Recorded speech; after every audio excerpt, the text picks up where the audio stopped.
Hello, j'espère que vous allez bien. Aujourd'hui on se retrouve pour un book haul et pas n'importe lequel puisqu'il s'agit du book haul des Aventuriales qui se sont déroulés fin septembre à Ménétrol. Et autant dire que c'est un survivant puisque c'est le seul salon de l'année 2020, en tout cas de l'automne 2020 à avoir eu lieu. Donc je salue encore une fois l'organisation et l'efficacité des bénévoles qui n'ont rien lâché et qui ont permis aux auteurs et aux lecteurs de pouvoir se retrouver une nouvelle fois.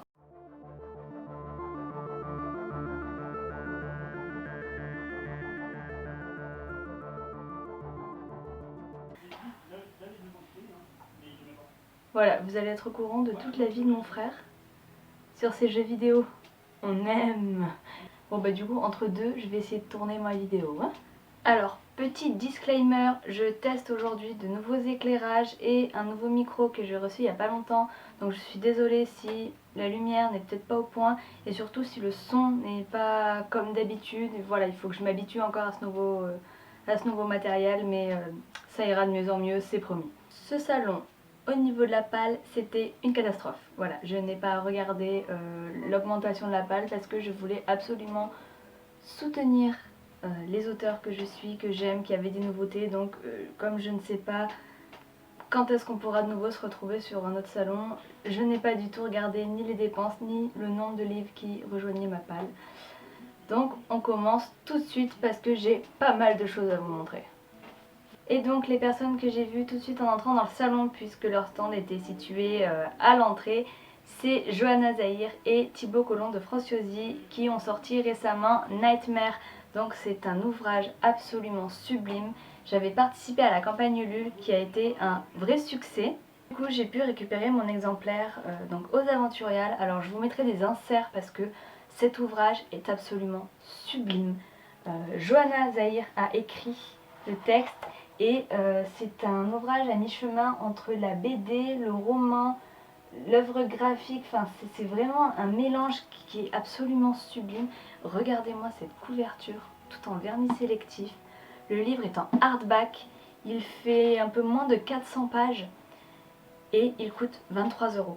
Donc si vous hésitez, c'est absolument un ouvrage qu'il faut dans votre bibliothèque parce que c'est vraiment une œuvre d'art. Je suis ravie de l'avoir dans ma bibliothèque et puis je l'ai commencé, donc j'en suis à la page 78 et je me régale. Vraiment c'est absolument un ouvrage à posséder et puis ce sont vraiment deux artistes à soutenir parce qu'ils font un travail fabuleux.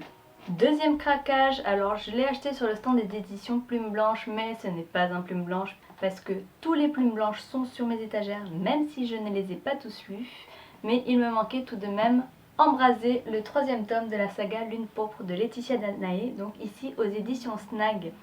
J'ai lu le premier tome en lecture commune avec Féline et j'avais beaucoup aimé. Le deuxième tome était sur mes étagères. Je ne l'ai pas encore lu, mais je dois vous avouer que j'ai un peu la hantise des sagas en arrêt de commercialisation et dont je ne retrouve pas la même édition. Donc du coup, quand je croise les fins de saga, j'essaye de les prendre. Au moins je suis sûre que dans mes étagères, ça fera joli. Bon alors en ce qui concerne les résumés, je vous avoue que je ne saurais pas bien vous résumer le premier tome parce que je l'ai lu il y a un petit moment et donc j'ai plus tous les détails en tête, mais je vous mets les liens dans la barre d'infos pour que vous puissiez aller vous renseigner sur les résumés. Globalement, je suis assez nulle pour faire des résumés, donc tous les résumés seront en barre d'infos. Ça fait beaucoup le mot résumé dans la même phrase.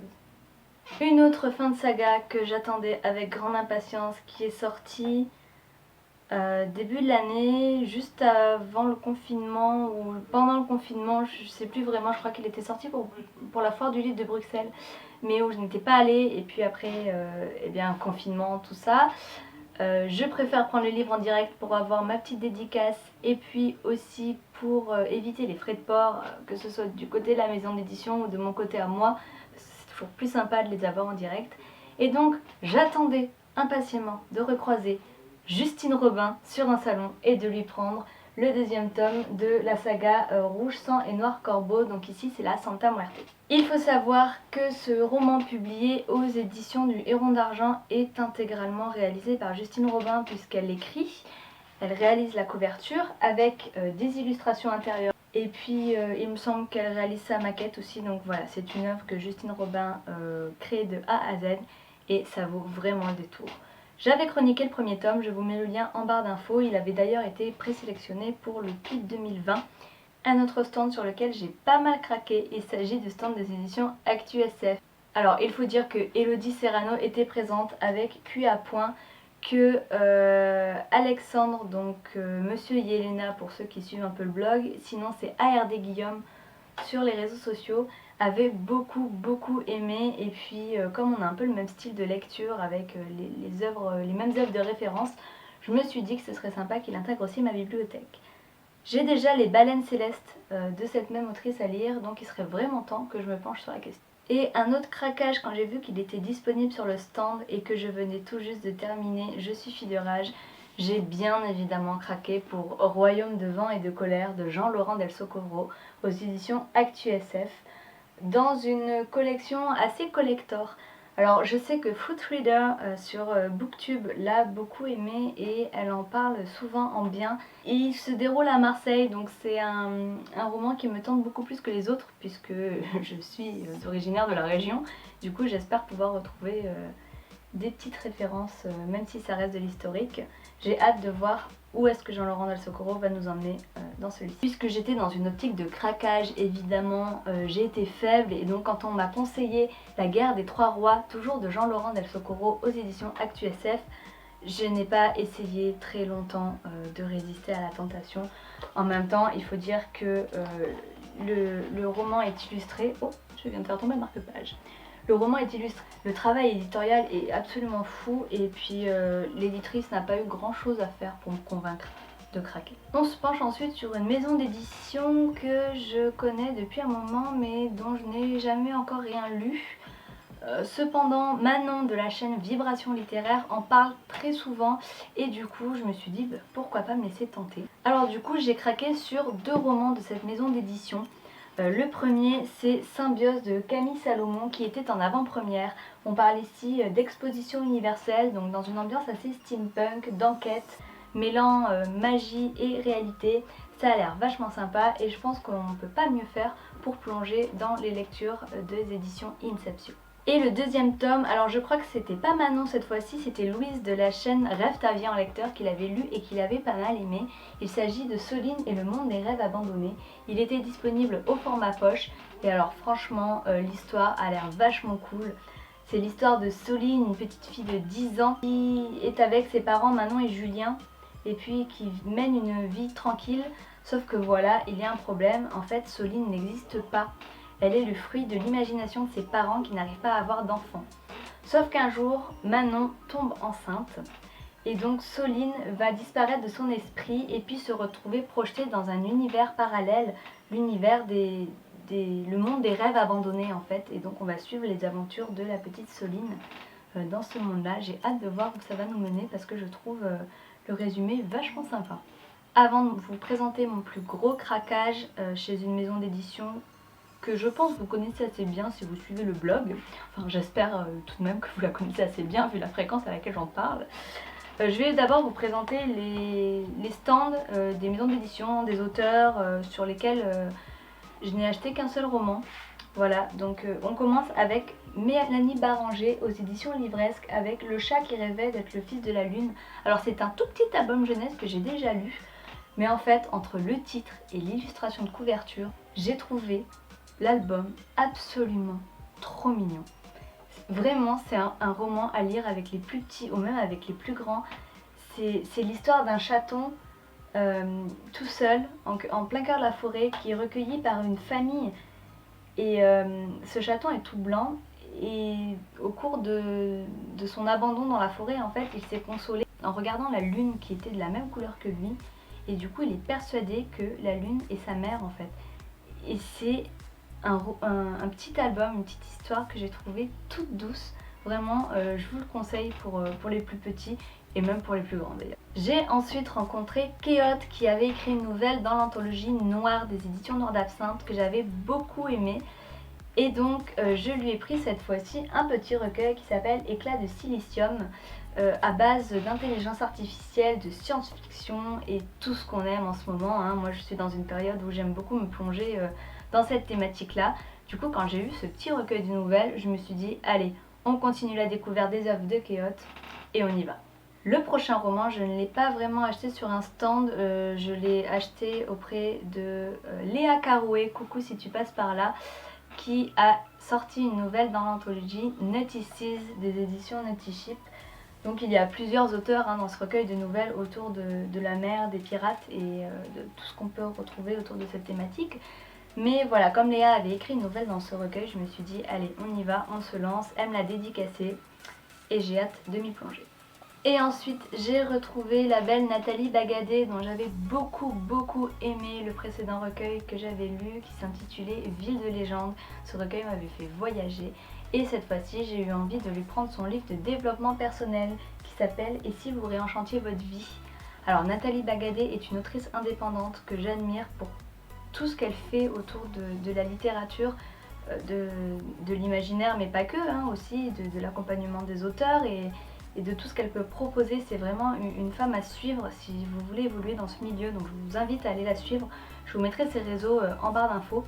Et puis cette fois-ci je me suis penchée sur son livre de développement personnel parce que j'attends avec impatience la réédition de son guide sur l'auto-édition. Mais en attendant, on va réenchanter un petit peu notre vie. Et maintenant je vous propose mon plus gros craquage. Alors certains l'auront peut-être déjà deviné, il s'agit des ouvrages des éditions Noir d'Absinthe. Ça faisait un moment que j'avais pas vu les éditions Noir d'Absinthe puisqu'à Yggdrasil il n'était pas là, qu'avant j'étais à Montréal, donc je pense que ça remonte aux Imaginales de 2019. Du coup, j'avais pas mal d'acquisitions à faire et on y va tout de suite. Tout d'abord, on commence avec les ouvrages déjà lus, donc j'ai tenu à avoir en papier dans ma bibliothèque Comment bien raconter des histoires qui avait été publié à l'époque sous le pseudonyme de Dorian Lake.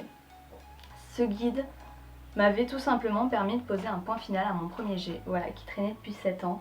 Et je le voulais en papier pour, attention sacrilège, pouvoir annoter certains passages parce que c'est vraiment un guide ultra intéressant qui pourra beaucoup vous aider si vous êtes en pleine rédaction d'un roman, premier ou pas d'ailleurs, et que vous avez un peu de mal ou besoin d'aide. Vraiment c'est un roman qui vient en complément de la formation que Morgane, l'éditrice du coup, propose sous la maison Noir d'Absinthe.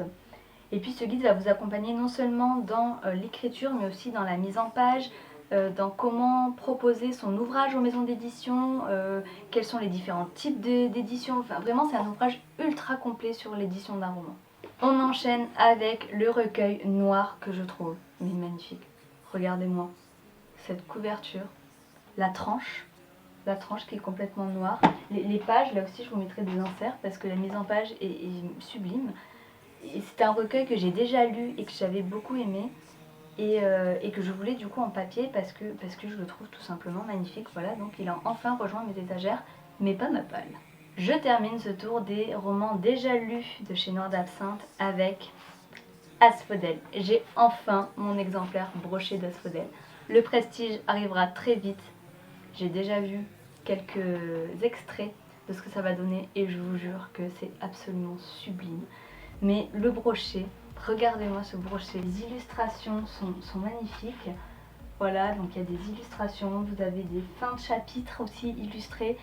Enfin, c'est une œuvre, vraiment une œuvre à découvrir si vous aimez tout ce qui est histoire vampirique, mais que le vampire super beau, super sexy et la jeune fille fragile, ça vous gonfle. Penchez-vous sur Asphodèle parce qu'ici on revient à l'essence même du monstre vampirique et du vampire tel qu'on pouvait le trouver dans les œuvres de Anne Rice par exemple. Donc toujours avec la plume de Louise Le Bars qui est absolument envoûtante, une préface de Vincent Tassi, des illustrations de Floquera. Vraiment, vous devez avoir ce roman sur vos étagères si vous vous penchez un petit peu sur les romans qui intègrent les vampires. Mais ce n'est pas tout, puisque aux éditions Noir d'Absinthe, impossible de ne pas craquer. Alors, Morgane m'a offert Sextape, la version LGBT, sa contre-romance qu'elle avait écrite et qui est sortie aux éditions Fleur d'Absinthe. Bon, alors elle vient juste de révéler la nouvelle couverture. Du coup elle m'a offert un exemplaire, voilà, papier. J'ai déjà le roman numérique sur ma liseuse qu'il faut absolument que je lise. Je vous avoue que moi et les romances, vous le savez, on n'est pas très copines, mais c'est Morgane. J'avais énormément aimé 10 minutes, donc ça me motive à lire Sextape. Et enfin du coup le seul craquage qui rejoint pour le coup ma palle, puisque les autres sont soit offerts soit déjà lus, c'est Splin Cities de Gillian Bruce, donc toujours aux éditions Nord d'Absinthe, un livre de science-fiction. Alors je l'ai aussi reçu fin août en numérique, mais je le voulais en papier parce que cette couverture quoi, voilà cette couverture. Et puis j'ai hâte, j'ai énormément de livres de Nord d'Absinthe à lire dans ma palle, il faut vraiment que je passe la seconde.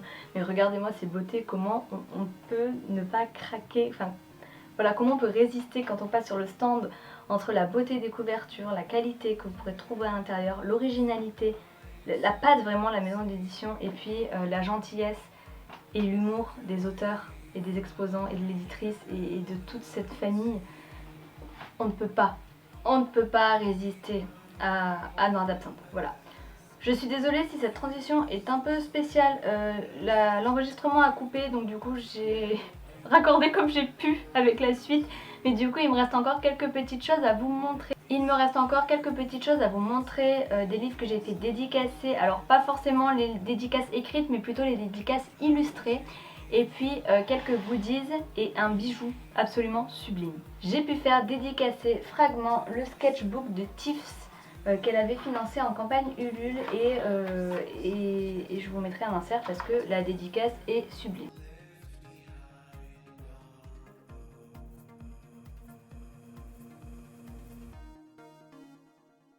Et également, j'ai vu quelques jours avant le salon qu'il y aurait une des illustratrices qui a fait la couverture, une des couvertures de chez Plume Blanche. Donc c'est l'illustratrice de Que la mort soit douce de Laetitia Danaé, donc aux éditions Plume Blanche. L'illustratrice c'est The Art of Nike, et je lui ai amené le roman pour avoir ma petite patte. Et pareil, je vous mettrai un insert parce que si vous avez l'occasion de faire dédicacer un roman par cet artiste, mais allez-y quoi, parce que la dédicace est absolument magnifique. Voilà, alors on a fait le tour des livres, par contre je tenais quand même à vous montrer quelques goodies. Dans le pack de Nightmare, j'ai eu la chance d'avoir quelques badges, donc pareil je vous mettrai des inserts parce que là vous n'allez pas voir grand chose. Mais du coup, donc des badges et des goodies que vous pouvez voir ici, et vous pouvez admirer la qualité du travail de Johanna et Thibaut. J'ai également craqué sur un badge en plus, donc c'est le noir avec Alice et son ours en peluche qui dorment sur un fond étoilé. Il était trop beau, je ne pouvais pas résister. Juste à côté du stand de Johanna et Thibaut, il y avait un stand d'illustratrices. Je pense les avoir déjà croisées sur les salons parce que leur gentillesse me dit quelque chose, enfin vraiment ça me dit quelque chose. Mais pareil, donc là vous serez sûrement avec des visions en insert, parce que sinon vous n'allez pas voir toute la beauté des objets sur lesquels j'ai craqué. Donc j'ai craqué sur un badge avec un livre et une plume, des reflets métallisés argentés, c'est magnifique. Et puis, alors dans un premier temps j'avais pas craqué, et puis quand j'ai vu tout le monde craquer autour de moi, une édition limitée, vous le savez, je suis faible. J'ai craqué sur deux magnifiques cartes de tarot, donc la lune et le soleil, avec des dorures, et puis même le dos a des dorures. Enfin franchement, ces cartes, j'attends avec impatience le financement pour la campagne Ulule pour le jeu de tarot au complet. Et enfin, alors ici aussi je vous fais un insert parce qu'il est sur mon poignet, j'ai craqué sur un bracelet de chez VPB Bijoux. Alors en fait les œuvres de VPB Bijoux sont faites à partir de vieilles montres, elles recyclent entièrement, il n'y a pas de plastique, tout est fait vraiment avec des matériaux de qualité. Donc si jamais vous la croisez sur les salons, ou si ce style de bijoux vous plaît, n'hésitez pas à aller la suivre sur les réseaux sociaux. Pareil, je vous mets les liens des réseaux de tous les artistes et de toutes les personnes que j'ai citées dans cette vidéo, parce que tout le monde vaut le détour en fait. Et surtout ce petit bracelet, moi je le trouve super sympa. On peut le porter au quotidien, comme on peut le porter sur des tenues un peu plus originales. Donc n'hésitez pas à soutenir les petits artistes et artisans français. Et voilà, c'est tout pour cette vidéo Bookhaul des Aventuriales. J'espère qu'elle vous aura plu, j'espère que vous aurez peut-être pu découvrir de nouveaux auteurs, de nouvelles maisons d'édition, de nouveaux artistes à aller suivre sur les réseaux sociaux ou à rencontrer lors de prochains salons. Je ne sais pas quand ce sera, mais j'espère que ce sera pour bientôt. Et puis moi je vous fais de très gros bisous et je vous dis à très vite dans une prochaine vidéo. Bye. Un autre stand sur lequel... T'arrêtes de grincer toi ?